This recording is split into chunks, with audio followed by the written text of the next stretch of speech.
Karena apa ya? Karena tidak melakukan orang yang menjual diri itu kan namanya menjual diri prinsip-prinsip hidupnya dia. Itulah namanya lantai konstitusi, pelacur konstitusi. Ya, itu namanya pelacur konstitusi. Harus kita teriakin.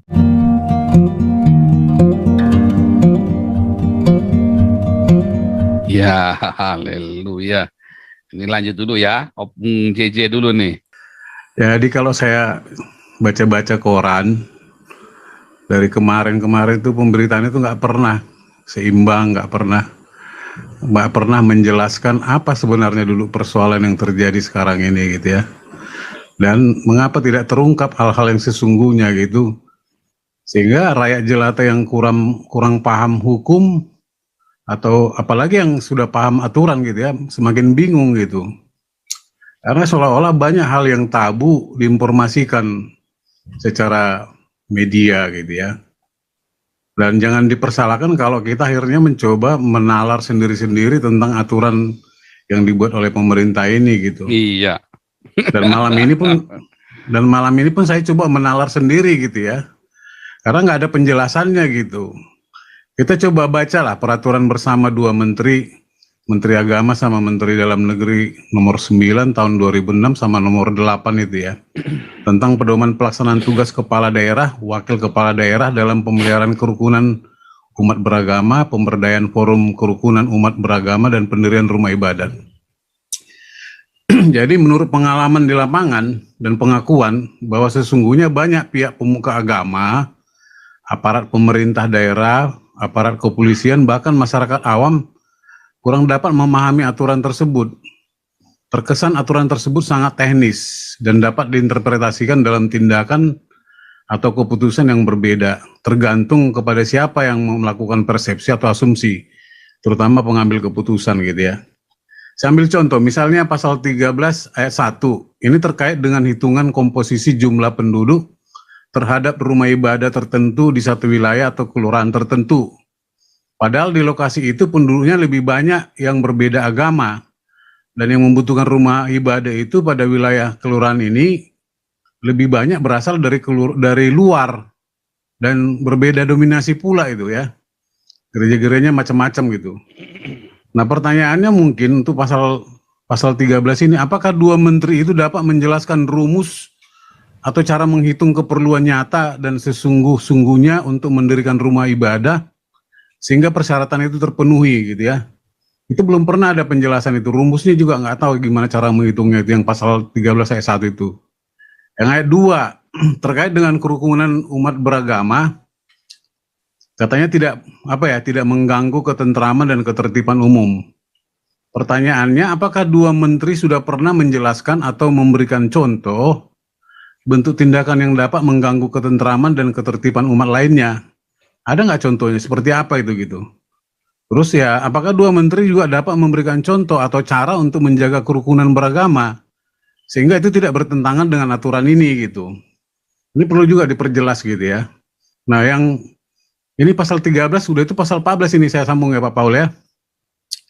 Jadi pasal 14 ayat 1 dan 2 itu tentang peraturan bersama dua menteri berdasarkan pengalaman ya sering sekali membuat kesulitan, bahkan mendapat ya terutama dalam mendapatkan dukungan masyarakat atau pemerintah terhadap pemenuhan memperoleh izin pendirian rumah ibadat. Kita lihat sama-sama ya, mengenai daftar nama dan KTP pengguna rumah ibadat katanya harus ada 90. Walaupun itu sudah sebenarnya dipenuhi, kerap kali itu mengalami benturan dari pemerintah setempat atau masyarakat dengan alasan katanya tidak otentik dan terdapat pemalsuan data kependudukan. Kayaknya kemarin itu dialami teman-teman kita di GKI Yasmin, makanya saya dengar Pak Kris kemarin mengatakan tim MA melakukan klarifikasi ulang untuk dokumen persyaratan GKI Yasmin, dan ternyata memang benar, tidak ada yang keliru gitu ya. Nah kemudian dukungan masyarakat setempat 60 orang gitu ya. Nah dengan jumlah pemeluk agama lainnya lebih banyak daripada jumlah pemohon rumah ibadat, bagaimana mungkin kita mendapatkan dukungan dan persetujuan? Lalu bagaimana cara melakukan pendekatan? Sekalipun sudah berpuluh tahun dilakukan, mungkin juga sudah memberikan dukungan materi dalam jumlah besar kepada lingkungan. Bahkan mungkin sudah mengikuti keinginan tokoh agama setempat agar mengalah saja mungkin gitu ya. Lalu yang ketiga, kantor dinas agama dan FKUB yang ada di kabupaten kota. Mungkin akan memberikan rekomendasi kalau tataran akar rumput sudah membereskan masalah, sekalipun itu dicapai dengan kesepakatan terpaksa daripada tidak mendapatkan dukungan dari lingkungan masyarakat gitu ya. Artinya kondisi fakta di lapangan menimbulkan diskriminasi dan pelanggaran HAM akibat penerapan dari aturan ini. Sehingga saya lihat hierarki aturan negara seperti Undang-Undang Dasar 45 dan aturan internasional Human Rights Declaration itu telah dikerdilkan oleh aturan eksekutif dua menteri ini gitu. Nah, pengalaman kami nih Pak Paul di satu kota di wilayah Jawa Barat ini real nih, pada bulan Februari 2020 yang lalu, di awal pandemi COVID-19, ada sekelompok masyarakat kurang lebih 100 orang terdiri dari ibu-ibu dan anak-anak di bawah umur. Ini berasal dari kelurahan setempat, bahkan dari luar, jauh dari luar kelurahan itu dimobilisasi untuk menghentikan ibadah kami yang sedang berjalan. Nah, pemerintah setempat melihat dan mengetahui ini. Bahkan ada aparat intel kepolisian yang berbicara kepada saya dan pemimpin rumah ibadah waktu itu, supaya ibadah dihentikan.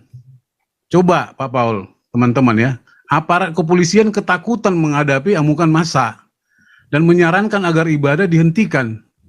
Ini kan sama dengan menghalangi atau melarang orang melakukan ibadah. Dan di ujung pembicaraan tanpa kesepakatan, beredarlah surat pernyataan dari kelompok agama berbeda yang ditandatangani kurang lebih 100 orang dengan tulisan yang sama, ya, tulisannya sama semua, mirip samanya. Yang tanda tangannya nggak tahu siapa yang tanda tangan itu. Meminta agar sejak hari itu sampai selama-lamanya ibadah di tempat itu harus dihentikan dan tidak boleh berdiri rumah ibadah lain jika harus berbeda akidah. Jika harus berbeda akidah. Wah, ini jelas perbuatan pidana, membunuh jiwa manusia dalam melaksanakan ibadahnya. Nah, kami berkeyakinan untuk jangka waktu panjang, peraturan eksekutif ini akan menimbulkan multi interpretasi. Karena saya juga menjadi multi interpretasi gitu ya, dan membangkitkan intoleransi yang lebih arogan menuju perpecahan bangsa.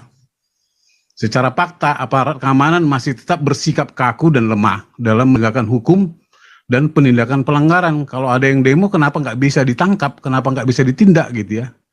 Dan apabila oknum pemerintah masih terus melakukan retorika terkait reputasi politiknya, apakah solusi pemerintah tidak sebaiknya mengusulkan pemerintah pusat melakukan realokasi domisili, ya, pekerjaan, profesi penduduk Republik Indonesia berdasarkan agama yang sejenis. Jadi direlokasi nanti penduduk ini berdasarkan agama sejenis pada wilayah tertentu dan terbatas. Sehingga diskriminasi dapat dihindarkan. Karena sesungguhnya ketidakadilan ini, menurut saya, ketidakadilan beragama ini sudah merupakan komoditi dagang milik para pengusaha politik dan penguasa politik. Mohon maaf lahir batin, sampai jumpa pada hari kemerdekaan Republik Indonesia sesungguhnya. Terima kasih Pak Paul. Lanjut. Sebentar, tadi yang bilang rumahnya Pak JC itu ada videonya Pak, waktu disamperin itu. Oh, yang itu yang rumah ibadah itu? Nggak ada. Jadi itu rumah ibadah itu sebetulnya kan baru dibeli dari pengguna yang lama gitu ya. Jadi udah berjalan 2 tahun sih tanpa ada gangguan. Tapi kemarin itu setelah 2 tahun, tiba-tiba ada pemilihan RW gitu ya. Itu awalnya. Jadi karena RW yang satu berpihak mungkin kepada yang lama, berpihak kepada kami, calon RW yang baru ini kelihatannya nggak suka dengan RW yang lama itu gitu. Harusnya teman-teman ini ini yang ada di live Zoom, di live YouTube ini bantu diviralkan dong ini yang kemarin sama yang hari ini, supaya teman-teman bisa nonton semua. Jadi gubrak-gubraknya seru, banyak yang dengar.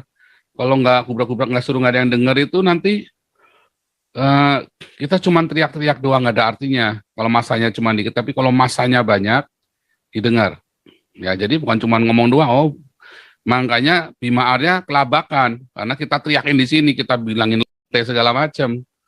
Karena apa ya? Karena tidak melakukan orang yang menjual diri itu kan namanya menjual diri prinsip-prinsip hidupnya dia. Itulah namanya lantai konstitusi, pelacur konstitusi.